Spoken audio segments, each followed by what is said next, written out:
Bylo mi tam toho muže líto. Bylo mi líto, že Satan nejednal jako obvykle a nezabil ho, nebo z něho neudělal blázna. Bylo by to bývalo milosrdné.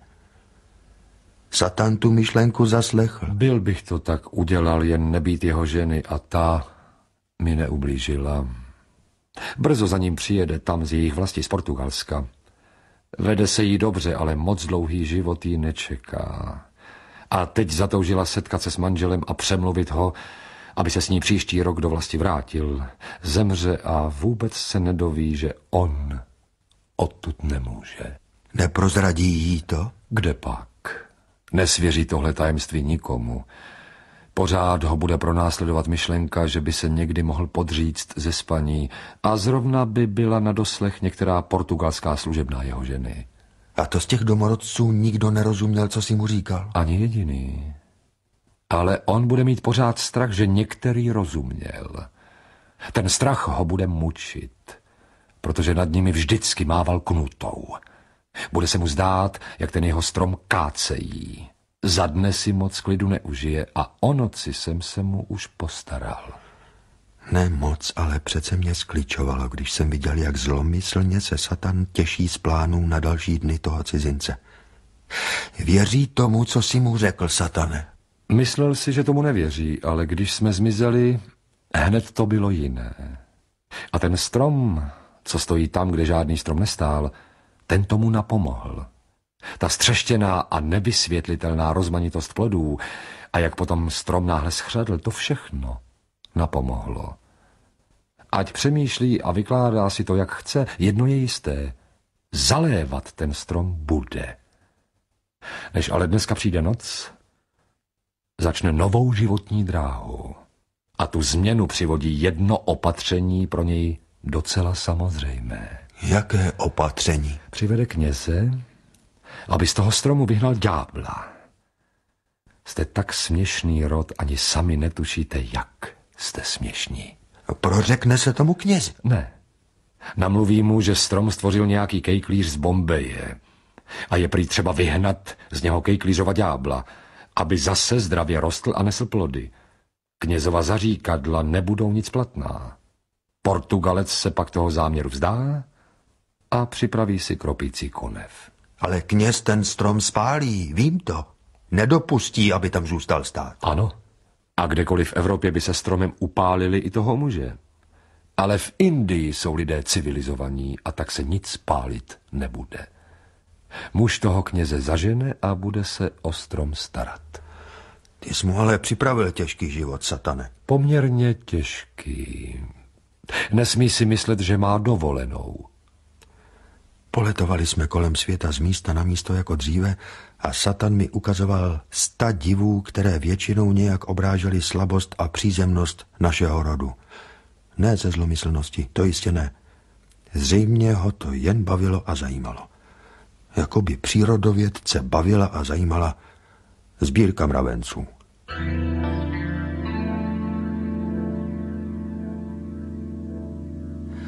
Satan mě takhle navštěvoval celý rok, ale nakonec se objevoval čím dál řidčeji, až se pak dlouhý čas neobjevil vůbec. Vždycky jsem se v takových obdobích cítil sám a skličovalo mě to. Měl jsem pocit, že ztrácí zájem o náš maličký svět a možná, že nechá návštěv úplně. Když konečně jednoho dne zase přišel, byl jsem radostí bez sebe, ale jen chviličku. Prý mi přišel říct s Bohem. A to naposled.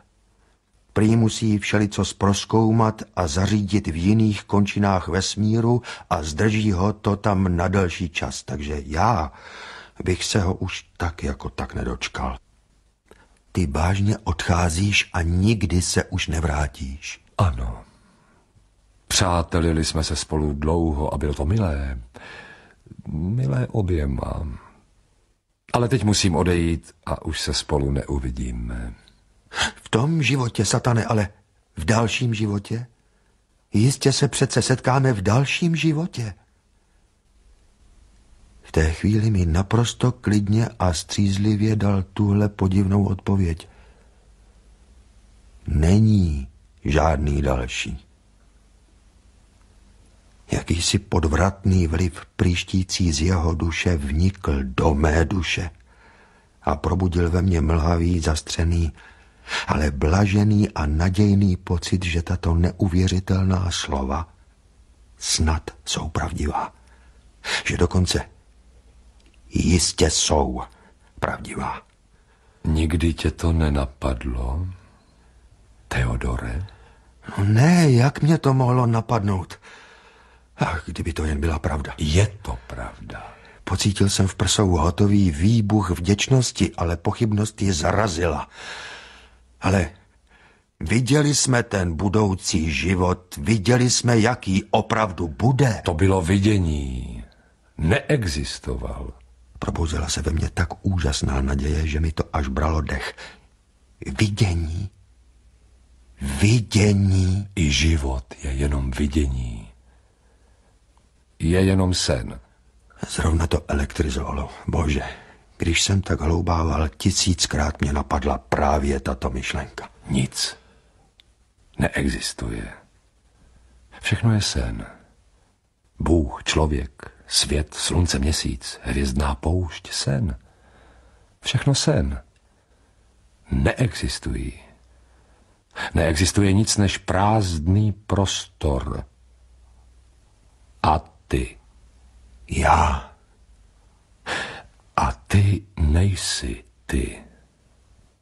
Nemáš žádné tělo, žádnou krev, žádné kosti, jsi pouhá myšlenka. Ani já neexistuji. Jsem jenom sen. Stvořila mě tvá představivost. Za okamžik si to uvědomíš. Pak mě vyloučíš ze svých vidění a já se rozplynu do nicoty, co jsi mě z ní stvořil. Hynu už teď. Pomíjím. Mizím. Za chviličku budeš sám v prostoru bez břehů. Budeš bloudit jeho bezmeznými samotami navždy bez přítele i druha. Protože zůstaneš myšlenkou. Jedinou existující myšlenkou.